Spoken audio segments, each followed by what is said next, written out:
Se você ama mistérios e investigações, está no lugar certo.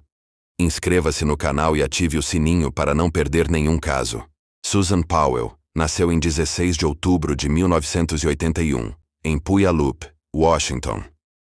Conhecida por seu charme pitoresco e feiras anuais, Puyallup oferecia um ambiente tranquilo, cercado por montanhas e campos. Susan cresceu em uma família amorosa e devota à fé mormon, sendo a terceira de 4 filhas de Charles e Judith Cox. Sua infância foi marcada por atividades esportivas, como basquete e vôlei, e por seu grande amor por animais, especialmente pássaros. Ela e sua irmã ganharam papagaios de estimação, que se multiplicaram e resultaram em mais de 30 papagaios em sua casa. Desde jovem, Susan sonhava em se casar e formar uma família, e seus princípios foram moldados pela fé mormon e seus valores conservadores. Em 2000, com 19 anos, Susan conheceu Joshua Powell durante um evento da igreja. Joshua, com 24 anos na época, encantou Susan com seu amor por pássaros e sua personalidade carinhosa e romântica. Ele se apaixonou por Susan no momento em que ela ofereceu ajuda para lavar a louça. 2 meses depois, eles ficaram noivos, com Susan emprestando dinheiro a Joshua para comprar o anel de noivado, aproveitando seu desconto de funcionária em uma joalheria. Joshua pagou o valor emprestado algumas semanas depois, uma das poucas dívidas que ele parece ter quitado. Joshua Powell nasceu em 20 de janeiro de 1976, em Portland, Oregon, filho de Stephen e Terrica Powell. O casamento de seus pais era tumultuado e, em 1992, Terrica pediu o divórcio. Após o divórcio, as filhas do casal foram morar com a mãe, enquanto Joshua e seu irmão mais velho ficaram com o pai, que ofereceu uma educação menos regrada. A juventude de Joshua foi marcada por comportamentos compulsivos e tentativas frustradas de relacionamentos. Seus diários, divulgados em 2018, revelam uma busca perturbada por amor. Ele tentou se declarar para 2 irmãs, uma após a outra, sem sucesso. Joshua conheceu Catherine Everett na Universidade de Washington, e o relacionamento com ela foi extremamente controlador e traumático. Catherine eventualmente fugiu da situação, e em 2012, compartilhou detalhes sobre esse relacionamento problemático em um podcast chamado Code. Susan e Joshua se casaram em 6 de abril de 2001, em um templo mormon na cidade de Portland, Oregon. Para economizar, decidiram morar na casa dos pais de Joshua em West Valley City, Utah, por 2 anos. Com um apartamento de 2 quartos compartilhado entre eles, o sogro Stephen Powell e 2 cunhados, a privacidade era mínima. Para ter algum espaço próprio, Susan e Joshua improvisaram paredes com lençóis, separando o seu lado do quarto do lado de Stephen. Com o tempo, surgiram tensões no relacionamento devido a questões financeiras e comportamentais. Joshua controlava rigidamente as finanças da família, o que causava estresse e frustração para Susan. Além disso, ele tinha um comportamento cada vez mais isolado e possessivo. Em 2003, compraram sua própria casa em West Valley City, uma cidade com forte influência mormon e uma rica história religiosa. Em West Valley City, Susan conseguiu um emprego como corretora de imóveis, enquanto Joshua trabalhava na área de tecnologia da informação. O casal teve 2 filhos, Charles Joshua Powell, nascido em 19 de janeiro de 2005, e Braden Timothy Powell, nascido em 5 de fevereiro de 2007. Susan parecia estar realizando seu sonho de ter uma família. Nos anos seguintes, e após o nascimento de 2 filhos, a relação entre Susan e Joshua se deteriorou. Os diários de Susan descrevem um relacionamento abusivo e desprovido de afeto. Joshua, que tinha um medo extremo de germes, fez com que o casal passasse 1 ano sem intimidade física. Além disso, Susan era obrigada a depositar seu salário em uma conta conjunta, da qual tinha acesso limitado a apenas $50 por mês. Joshua gastava o resto do dinheiro com itens como computadores de última geração e câmeras novas, enquanto seu emprego como web designer e, posteriormente, como agente imobiliário, não era estável. Susan, percebendo que a situação não tinha perspectiva de melhora, tomou medidas para se proteger. Após Joshua convencê-la a fazer um seguro de vida de cerca de $1 milhão, o que, segundo uma colega de trabalho, a fez parecer mais valiosa morta do que viva, Susan começou a planejar sua segurança. Ela procurou um advogado de divórcio, documentou suas posses em vídeo e guardou dinheiro em uma conta separada que Joshua não conhecia. Além disso, escreveu uma carta-testamento e a escondeu em seu trabalho, junto com alguns diários. Na manhã de 7 de dezembro de 2009, Debbie Caldwell, amiga de Susan Powell e diretora da creche dos filhos dela, percebeu que Susan não havia levado as crianças para a creche, como era de costume. Preocupada, Debbie lembrou que Susan havia pedido conselhos sobre a calefação da casa, temendo um possível problema com monóxido de carbono. Debbie ligou para o trabalho de Susan e descobriu que ela e Joshua estavam ausentes. Ela então foi até a casa da família Powell e notou que não havia marcas de pegadas ou de pneus na neve. Ao bater na porta e chamar por Susan e Joshua sem resposta, Debbie ligou para a mãe de Joshua, Erica Powell. Erica foi até a casa e achou a situação estranha. Juntas, acionaram a polícia, que foi autorizada a entrar na casa após quebrar uma janela. Dentro da residência, os policiais não encontraram ninguém e não observaram sinais imediatos de luta. O carro da família não estava na garagem, o que levou a considerar um possível acidente ou saída não retornada. Durante a inspeção, os policiais encontraram a bolsa de Susan com cartões e documentos, incluindo uma chave desconhecida.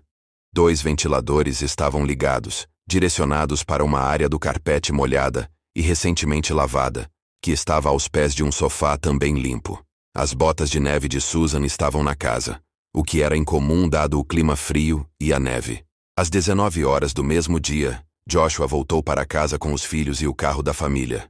Ele afirmou que havia saído de casa à meia-noite para levar os filhos para acampar em Simpson Springs, no West Desert, porque as crianças queriam comer marshmallows. Quando questionado sobre as ligações perdidas, Joshua alegou que estava economizando a bateria do celular, apesar de um carregador estar visível no carro. A história de Joshua parecia estranha, considerando que ele havia levado os filhos para acampar durante uma nevasca, mas alguns conhecidos disseram que ele poderia fazer algo assim. Joshua foi levado para interrogatório e apresentou informações contraditórias. Ele alegou ter esquecido que era domingo e que deixara Susan dormindo em casa, mas também disse que imaginava que ela iria trabalhar no dia seguinte. Durante o interrogatório, ele não demonstrou interesse no andamento da investigação e reclamou que a polícia havia quebrado a janela da sua casa, embora uma amiga tivesse as chaves. No dia 8 de dezembro, Joshua foi interrogado novamente, mas permaneceu evasivo e não forneceu informações úteis. Enquanto isso, os filhos foram levados a uma psicóloga, e o filho mais velho afirmou que a mãe estava com eles no acampamento, mas em um local diferente. Joshua desmentiu a declaração das crianças, alegando que elas estavam mentindo. Como não havia provas físicas ou testemunhas ligando Joshua ao desaparecimento, ele foi liberado, mas informado de que não poderia voltar para casa até a conclusão da perícia. Buscas na área do acampamento não encontraram nada relevante devido à grande quantidade de neve. Apesar das evidências circunstanciais, Joshua nunca foi formalmente acusado pelo desaparecimento de Susan. Após o desaparecimento de Susan Powell, Joshua se mudou para a casa de seu pai em Puyallup, Washington, o que gerou suspeitas. Ele parou de colaborar com a polícia e não participou das buscas, levando muitos a acreditar que estava tentando deixar o caso para trás. A mídia nacional cobriu intensamente o desaparecimento de Susan durante o Natal de 2009, o que irritou Joshua. Pela primeira vez, ele deu uma entrevista à imprensa, alegando que Susan havia sido psicologicamente abusada pelos pais e que ela teria fugido para se livrar do passado.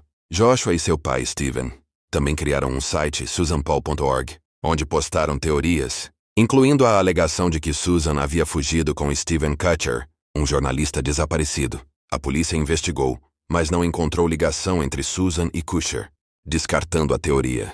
Em fevereiro de 2010, os pais de Susan, Charles e Judy Cox, revelaram que Susan era vítima de violência doméstica. Eles afirmaram que após o nascimento do primeiro filho, Joshua tornou-se rude e abusivo. Susan acreditava que ele mudaria, mas a situação piorou após o nascimento do segundo filho.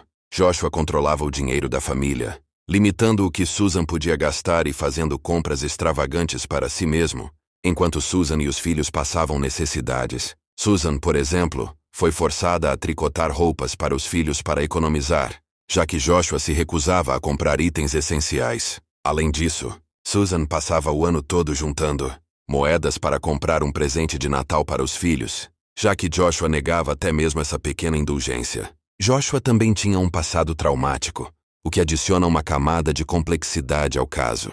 Um ano antes do desaparecimento de Susan Powell, Joshua conversou com um amigo e sugeriu que a melhor maneira de desaparecer com alguém era jogando o corpo em uma mina vertical e cobrindo com material inflamável para evitar buscas. Em junho e julho de 2010, a polícia revisitou a área do acampamento, onde cães farejadores indicaram algo em uma mina perigosa, mas não puderam explorar devido ao forte cheiro de gasolina. Em agosto de 2010, a polícia fez uma busca na casa do pai de Joshua, Stephen Powell, após ele e Joshua terem feito declarações públicas sobre Susan.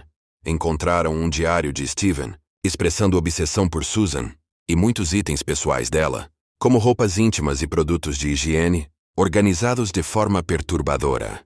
Stephen também foi encontrado com imagens e vídeos de vizinhas e menores de idade, levando à sua prisão e condenação por 30 meses. Os pais de Susan, Charles e Judy Cox, conseguiram a guarda provisória dos filhos após descobrir o ambiente perigoso em que viviam. Enquanto isso, um novo detetive investigou a vida de Susan e encontrou um cofre secreto com gravações e uma carta onde Susan alertava sobre Joshua e pedia que a guarda dos filhos fosse dada aos pais dela caso algo lhe acontecesse. Em 2011, a polícia descobriu pesquisas de Joshua sobre montanhas próximas ao local onde ele acampou e uma possível cova rasa com pedaços de madeira queimados, mas os testes de DNA foram inconclusivos. Michael Powell, irmão de Joshua, foi investigado por destruir um carro suspeito e mostrou nervosismo ao ser confrontado. Em fevereiro de 2012, a audiência de guarda dos filhos revelou que Joshua tinha um histórico de problemas comportamentais e envolvimento com conteúdo adulto perturbador. A juíza permitiu visitas supervisionadas, mas em 5 de fevereiro de 2012, Joshua trancou a assistente social fora de casa e, em seguida, incendiou a residência, matando a si mesmo e aos filhos. A investigação revelou que ele havia planejado o crime com antecedência. A polícia de West Valley City continuou a investigar o desaparecimento de Susan Powell, mas com a morte de Joshua, o principal suspeito, as pistas se tornaram ainda mais escassas. Em 2013, a polícia encerrou oficialmente a investigação, acreditando que Joshua matou Susan e que seu irmão, Michael Powell, ajudou a esconder o corpo. Em fevereiro de 2013, Michael Powell, irmão de Joshua, cometeu suicídio ao pular de um prédio em Minneapolis, Minnesota. Ele havia sido investigado por seu possível envolvimento no desaparecimento de Susan, mas nunca foi formalmente acusado. Chuck e Judy Cox, pais de Susan, entraram com uma ação judicial contra o estado de Washington, alegando que o Departamento de Serviços Sociais e de Saúde falhou em proteger seus netos durante as visitas supervisionadas com Joshua. Em 2020, eles receberam uma indenização de 98 milhões de dólares. Embora isso nunca possa compensar a perda de seus entes queridos, a polícia acredita que Joshua pode ter envenenado Susan antes do desaparecimento. O caso de Susan Powell continua em aberto, e a única esperança é que algum dia os computadores de Joshua sejam desbloqueados para encontrar novas evidências. O caso inspirou o livro e filme Garota Exemplar.